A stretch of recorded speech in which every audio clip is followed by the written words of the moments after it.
Cabbage grows well in many areas of Alaska. One favorite way to use cabbage is to make sauerkraut. I'm Julie Cassio with the Cooperative Extension Service of the University of Alaska Fairbanks. By definition, sauerkraut is acidic cabbage. It's the result of natural fermentation by bacteria in cabbage in the presence of 2 to 3% salt. Lactic acid is produced during this fermentation. This lactic acid, along with other byproducts of fermentation, gives sauerkraut its characteristic flavor and texture. Research on food preservation is an ongoing process. The United States Department of Agriculture and the Cooperative Extension Service continuously apply new research findings to their recommendations for food preservation techniques.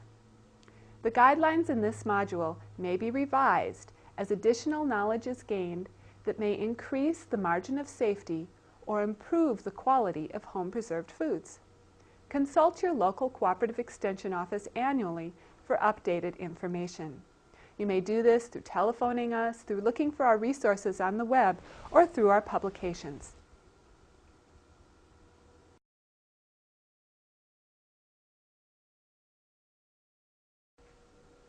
Let's talk about equipment needed for making sauerkraut.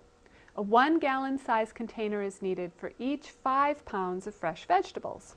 A 5-gallon container is the ideal size for fermenting about 25 pounds of shredded cabbage. Food-grade plastic and glass containers and lead-free stone crocks work well. Other 1 to 3-gallon non-food grade plastic containers may be used if lined with a clean food-grade plastic bag. Be certain that foods contact only food-grade plastics. Do not use garbage bags, trash liners, or plastic buckets not meant for food use or that have been used to store non-food products such as cleaning supplies. You will also need a knife and cutting board or food processor or a mandolin to slice cabbage. A tamper such as a wooden spoon or a plastic potato masher, canning and pickling salt, a scale, a large mixing bowl or pan, a measuring spoon, and then you'll need something to weight down the cabbage.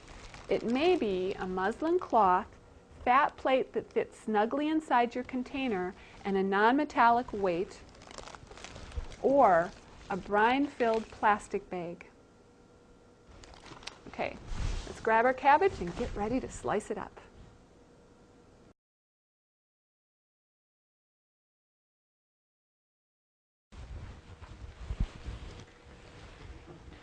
Mature, large-headed types of cabbage weighing 6 to 15 pounds with a solid white interior are the most desirable for sauerkraut. Red cabbage may be used, but the color changes during fermentation and not everybody likes what results. Work with about 5 pounds of cabbage at a time.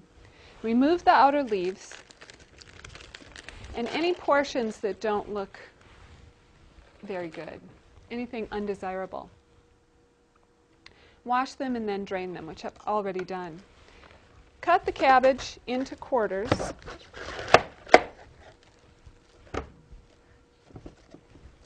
And remove the core.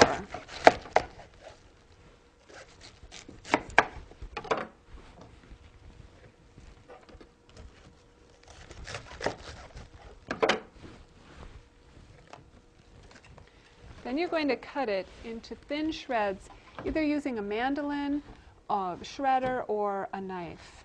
We're going to start with the mandolin.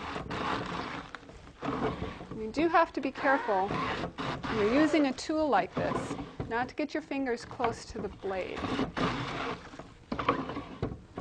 What you're looking for is uniform shreds of cabbage, and you want to get them about the thickness of a quarter.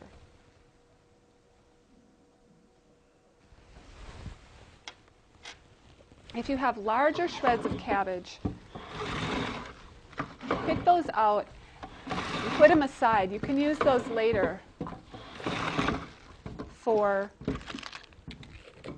cabbage or another kind of cabbage dish, for coleslaw.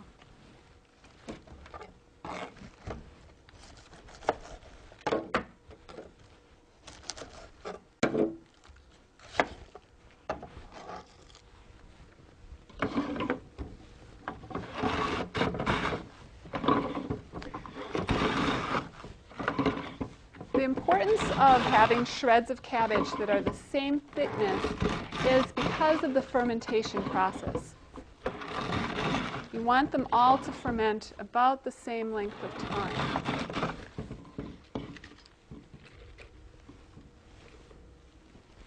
So they all need to be about the same thickness. Sometimes you'll have to cut up some of the cabbage toward the end so that you can use the nice pieces.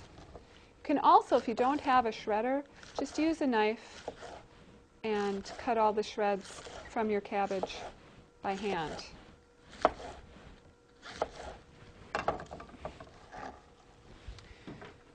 When you add the salt to the shredded cabbage, it causes the juices to be extracted from the cabbage. This juice contains fermentable sugars. The microorganisms present on the cabbage leaves will, in the absence of oxygen, use these sugars to produce the lactic acid.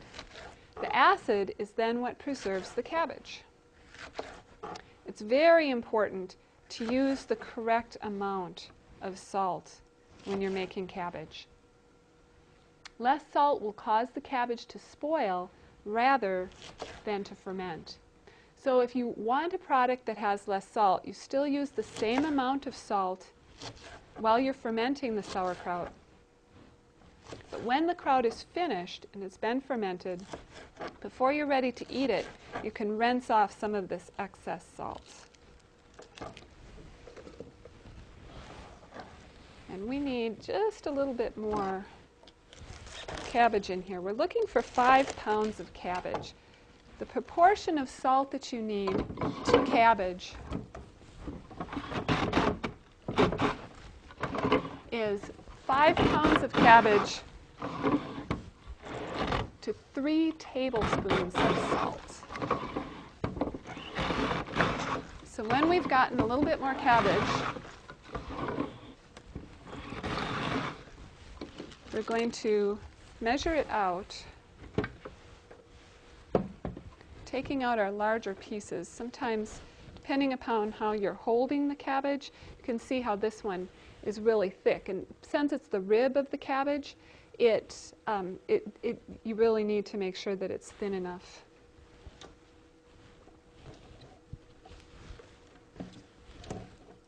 And again, these can be either used in your compost pile or used for other cabbage dishes that you don't need to ferment, such as coleslaw or cooking it on the stove with some nice sausage. Good things to eat. Okay, let's see how much cabbage we have.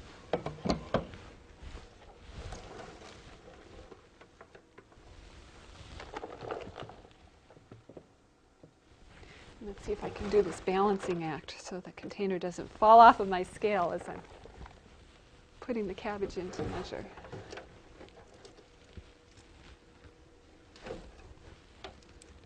Okay, we have just about 2.5 pounds.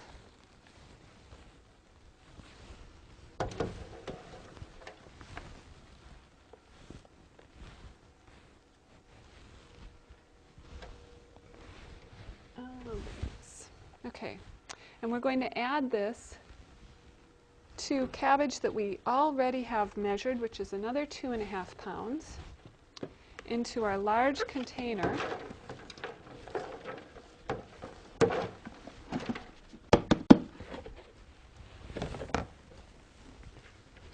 And we're going to mix this 5 pounds total of cabbage with 3 tablespoons of salt. And I want this to be measured properly, so I'm going to use a straight edge.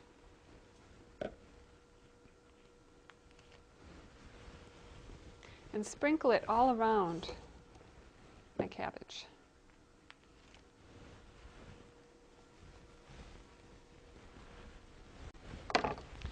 And then mix it thoroughly. After I get this mixed thoroughly, I'm going to let it sit for 5 to 10 minutes for that wilt to occur so that the natural juices again come out of the cabbage.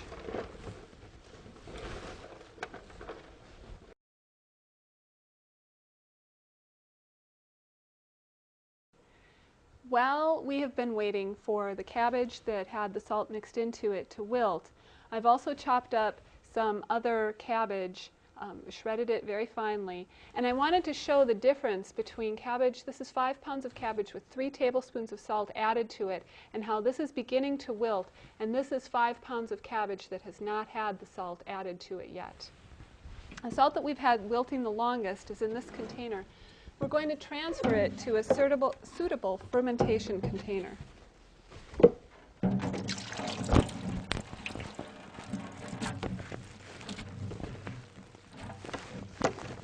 You can actually ferment in smaller containers if you have smaller amounts of cabbage.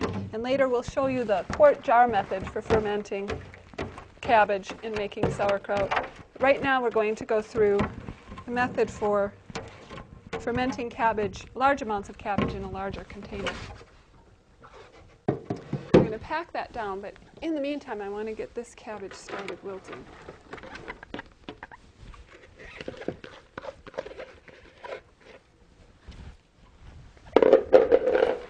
So again, our method is the same. Notice that in this cabbage we have some darker pieces of cabbage from the outer leaves. And these outer leaves, they're not going to hurt anything, but you need to know that at the end of your fermentation process, the darker green cabbage will be a darker color. It's nothing bad, it just means that the color is different. Since we have 5 pounds of cabbage, we're adding 3 tablespoons of salt and mixing it thoroughly.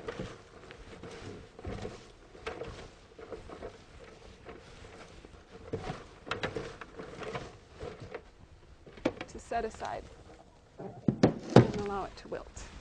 Okay, now this cabbage that's wilted, we want to press down. We can use a tamper. It's made for that purpose. A wooden spoon, or in this instance we're using a nylon potato masher. Notice there's some metal here. I do not want to touch the cabbage with the metal. I only want to use the nylon or the plastic part. Metal can interfere with the fermentation. And as I'm packing this, you'll notice that the juices are beginning to show up.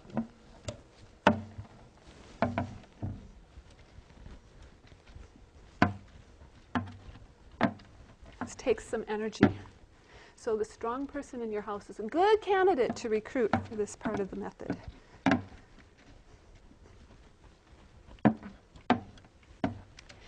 Then we're going to repeat. We've already done the shredding, as I've mentioned. We have some cabbage that's wilted. And we'll add the next layer.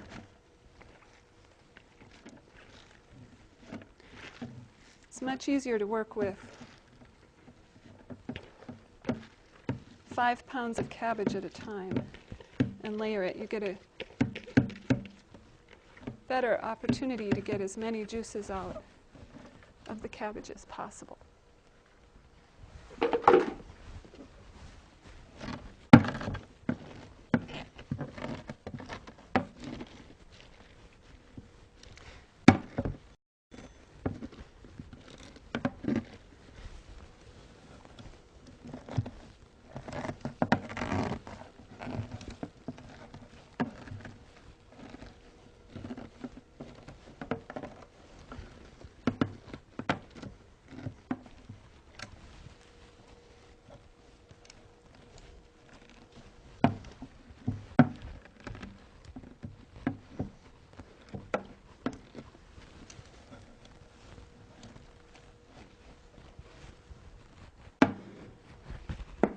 If you have cabbage that's fresh out of the field, you will find that it doesn't take as long for it to wilt and that you will get more juices. If you purchase cabbage or take cabbage that's been stored, the juices take a little bit more coaxing. Sometimes you even need to add a little bit of sugar to help those juices be made more readily. You can use your hands as well. Press this down.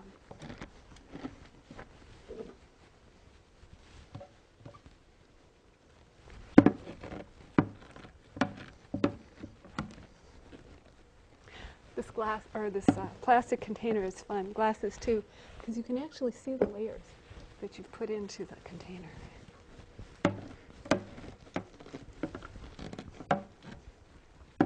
I'm going to continue pressing this, and we're going to wait while the next layer of our cabbage, next 5-pound layer, is wilting.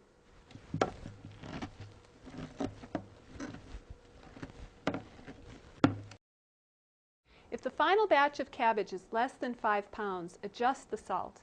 1 pound of cabbage needs 1 1/3 teaspoons of salt for proper fermentation. Since we have 2 pounds of cabbage in this container, we would add 2 2/3 teaspoons of salt. Right, in this container we have 4 5-pound batches of shredded cabbage. So it makes 20 pounds of cabbage. The cabbage should be covered with 1 to 2 inches of liquid. And here we have, if we press down on the cabbage, because it likes to float to the top of the juice, we can see that there's about, 3/4 of an inch of juice on top. If that's the case, if the juice doesn't cover your cabbage or there's not enough, you may add some boiled and cooled brine. The concentration of this brine is 1 1/2 tablespoons of salt to a quart of water. There, that looks good. Do not add plain water, as this will dilute the salt concentration that's necessary for proper fermentation. There's 2 methods of covering the cabbage and weighting it down to keep it underneath the brine, and I'm going to show you both of them. The first one that I'm going to show you, you cover the cabbage with a thin white clean cloth. You want to tuck it down on the sides so that any floating tendrils of cabbage are caught underneath. And after you get the cloth tucked in on the sides, get that out of there, and you place a plate, a flat object that just fits beautifully inside the container, and then you want to put a weight on it. And the weight needs to press the cabbage down underneath the juice.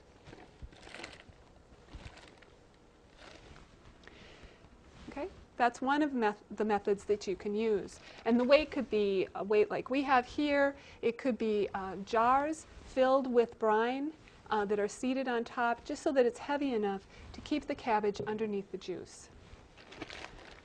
The other method that I want to show you uses a plastic bag and brine.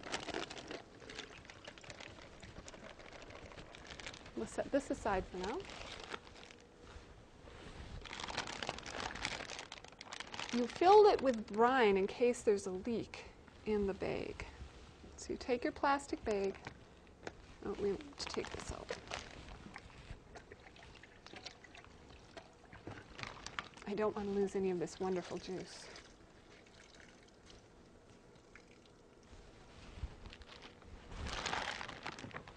The brine concentration is the same, and because we need more brine, we used 1 gallon of water to 6 tablespoons of salt. We're placing it on top of the fermenting cabbage and getting it all the way out to the sides. You may need to adjust the amount of brine that you put into the cabbage or into the bag so that the cabbage stays underneath the brine. And in fact, I think I'm going to add a little bit more liquid to this bag. It's a good idea to use a thickness of 2 bags just in case the one that is actually holding the brine gets a puncture in it. Get the air out, tie it securely. In this instance, we could just zip it shut. The filled bag seals the cabbage from exposure to air and prevents the growth of film yeast or molds. It also serves as the weight. The bag should be of heavyweight, watertight plastic and, of course, be food safe. Do not use plastic garbage or trash bags. The amount of the water in the bag, as I mentioned, can be adjusted. Watch as you have this sitting and fermenting for bubbles rising inside the fermenting liquid. This shows you that fermentation is occurring. A room temperature of 70 to 75 degrees is best for fermenting. It usually takes from 3 to 4 weeks to completely ferment, though it may work slower if it's kept at cooler temperatures. Hotter temperatures can be a danger and you can have more spoilage than actual fermentation taking place. If you weigh the cabbage down with a brine-filled bag, as we're showing here, don't disturb the container until normal fermentation is complete. And usually bubbling ceasing tells you that that fermentation is complete. If you use the plate and weight method, the first method that I showed you, check the kraut 2 or 3 times a week and remove any scum as it forms. Now that I've shown you how to prepare sauerkraut in large containers, I will show you the quart jar method. You start by preparing the cabbage in the same manner as for the large container method, using a grater or knife to ensure uniform slices. Combine with the salt in the same manner that we previously demonstrated. Then, after allowing the cabbage to wilt, you pack it tightly into sterilized jars. And as you're packing, you want to leave a headspace of 2 inches.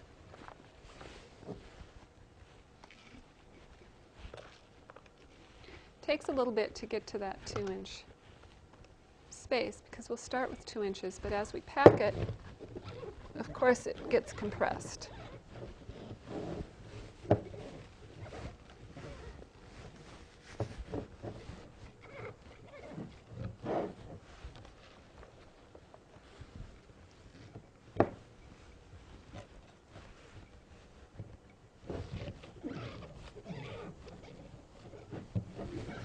Cabbage is really nice and juicy.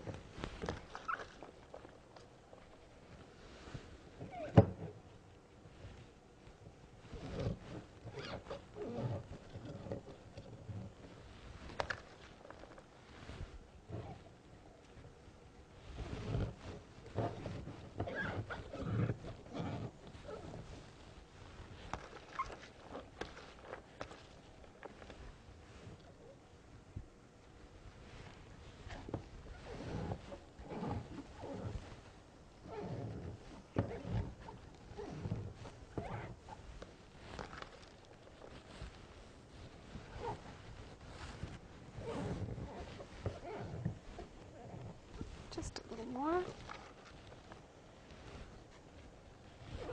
And this was about 2 pounds of cabbage.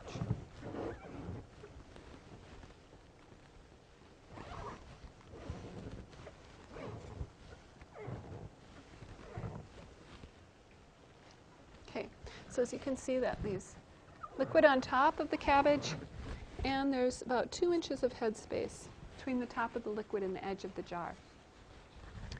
You can either do one of a couple of different methods in order to keep the cabbage below the brine.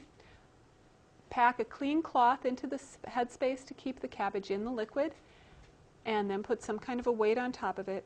Or you can use small plastic bags filled with brine and use that to keep the cabbage submerged in the brine. I'm going to use that method today. And pour the brine in using the double bag method. I like the brine-filled bags because I think that it does a good job of keeping the cabbage submerged. I want to make sure, though, that it fits snugly into all the corners so that no air gets inside. Remember, we're looking for an anaerobic environment. Another option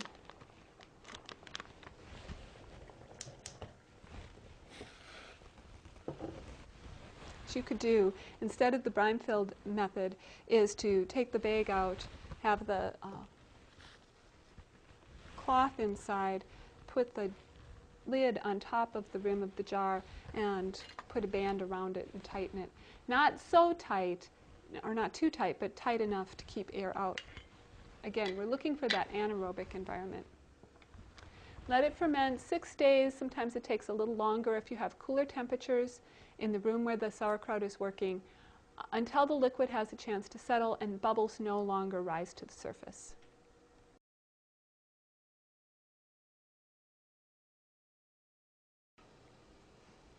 This sauerkraut has been fermenting for 4 weeks at 70 degrees Fahrenheit. During the first week, bubbles rose to the surface and broke. During subsequent weeks, bubbles continued to form, but not as actively. They just kind of sat in the sauerkraut. Now that the bubbles have stopped, fermentation is probably finished. Another indicator that fermentation has stopped is color change from opaque and white to golden yellow and translucent. Smell it. It should smell like sauerkraut. And then taste it to check for characteristic flavor. We're going to remove the bag that has been sitting, holding our kraut underneath the brine. Take a non-metallic spoon or utensil and get a little bit of that sauerkraut out.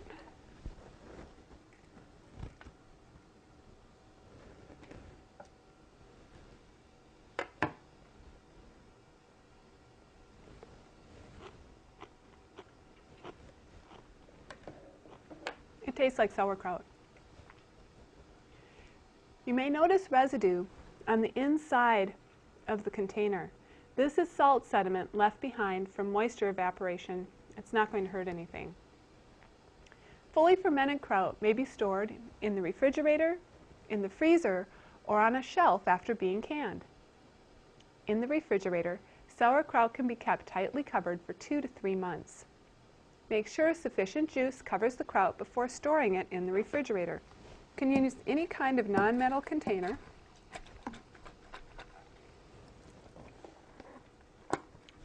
And scoop it in.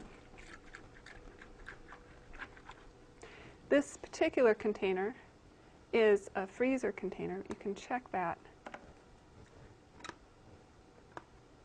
by the package, the words on the package. You want to make sure that it has enough juice in it to cover. And we're going to have to add a little of the brine that we have, cooled in on the side.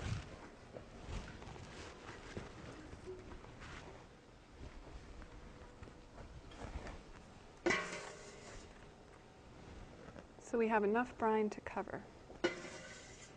This can be stored in the refrigerator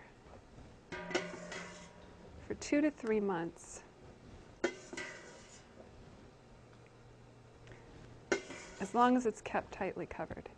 You could take your original container and put that in the refrigerator, depending upon whether you have enough place in your refrigerator for it to store.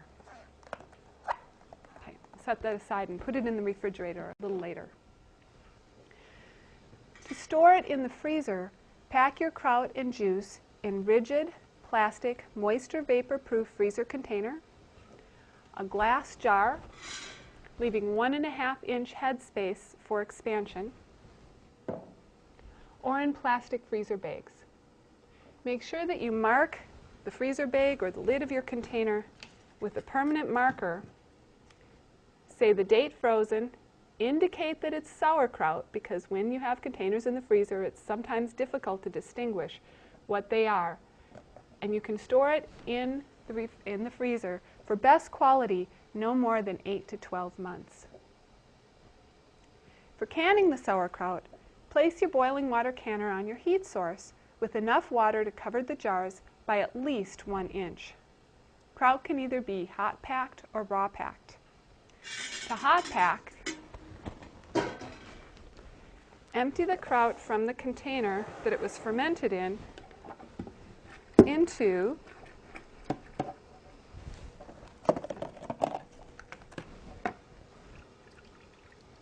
a large heat source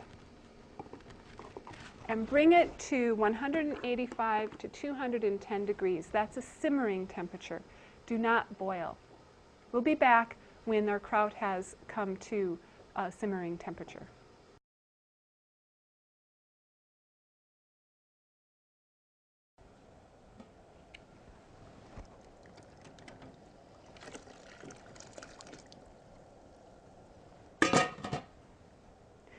going to pack our hot sauerkraut into our hot, clean jars up to a 1/2 inch headspace.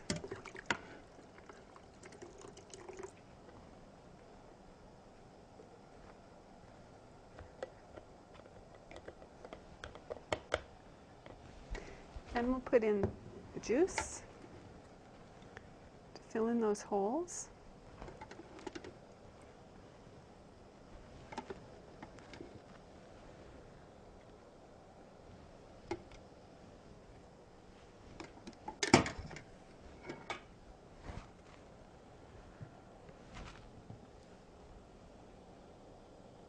A little too much. If we get it too full, the problem ends up being that the juice will run over the edges and very well can compromise the seal. We do need to make sure that we clean the rims of our jars, as that liquid brine can be very sticky.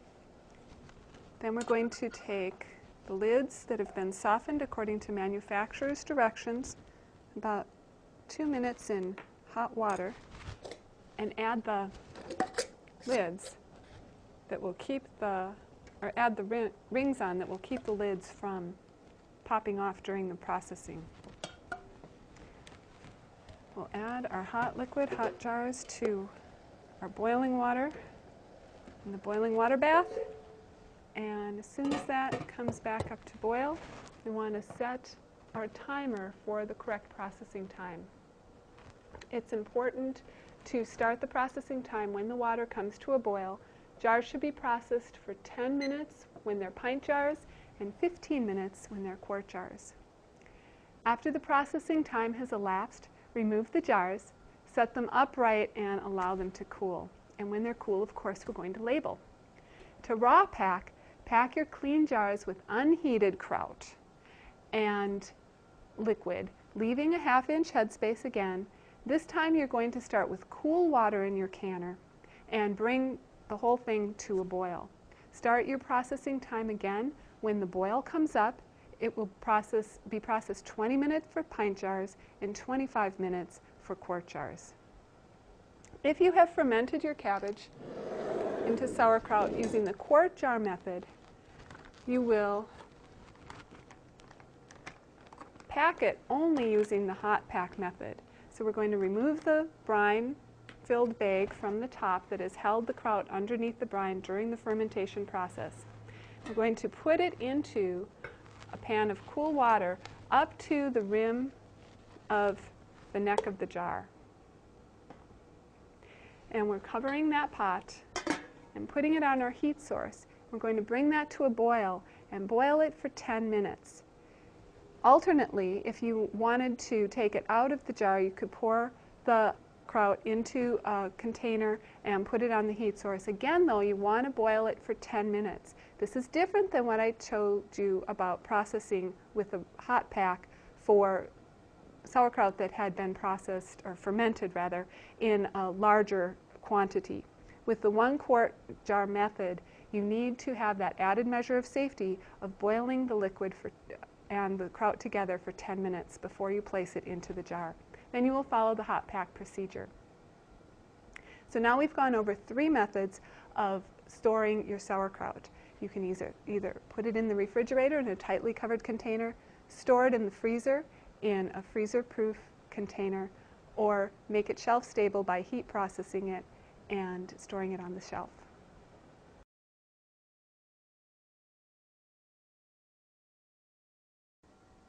When the canning process is complete and your jars have cooled for 12 hours, check the seals by tapping the jar lids. If some jars did not seal, reprocess the unsealed jar lids using a fresh jar lid. Reprocessing must be completed within 24 hours. Alternatively, you may freeze the contents of unsealed jars or refrigerate and use within a couple of days. Rings may be removed from the jars when the cooling process is complete and you've checked the seal. Label your jars with the date, the processing method, and processing time. And of course, it's good to put the product on there too. Sometimes when they sit on the shelves for a while, you may not remember what's in each of those jars. Store your canned goods in a cool, dark place. For best quality, use sauerkraut within a year.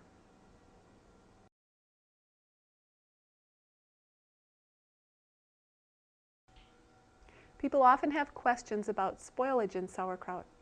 Spoilage of sauerkraut is indicated by undesirable color, off odors, and soft texture. If your kraut has spoiled, here's some things that may have gone wrong. Soft sauerkraut may be due to insufficient salt, uneven distribution of salt, or air pockets caused by improper packing. Measure your salt accurately, mix it well with the cabbage to get rid of those problems, and pack it carefully and be sure to weight it properly to get rid of air pockets. Pink kraut is caused by the growth of certain types of yeast. Usually it's on the surface of the kraut. These yeasts may grow if there is too much salt, again if there is an uneven distribution of salt, or if the kraut is improperly covered or weighted during fermentation. Rotted kraut is usually found at the surface where the cabbage has not been covered sufficiently to exclude air during fermentation. Scum may also form on the surface. This scum does not cause trouble as long as it's skimmed off before it stops the fermentation process. Remove it every day or so. For spoilage which occurs on the surface, you may be able to remove the spoiled kraut and use the rest. Molds that grow on the surface of kraut can change the acidity, making it susceptible to spoilage microorganisms that are harmful. Molds grow best when they get some air. Try to keep the kraut container airtight. Check your kraut often for mold and quickly remove any that you see. Darkness in kraut may be caused by improperly trimmed cabbage, that's the darker green leaves, give a darker color in the kraut. And that's not bad, but it also may be due to insufficient brine in the fermenting cabbage. Exposure to air or a long storage period in the crock after fermentation is complete may also result in darkened kraut. Another cause of darkening may be high temperatures during the fermentation stage, processing stage, or during storage. These are some ideas on what may have gone wrong with your sauerkraut if spoilage occurs.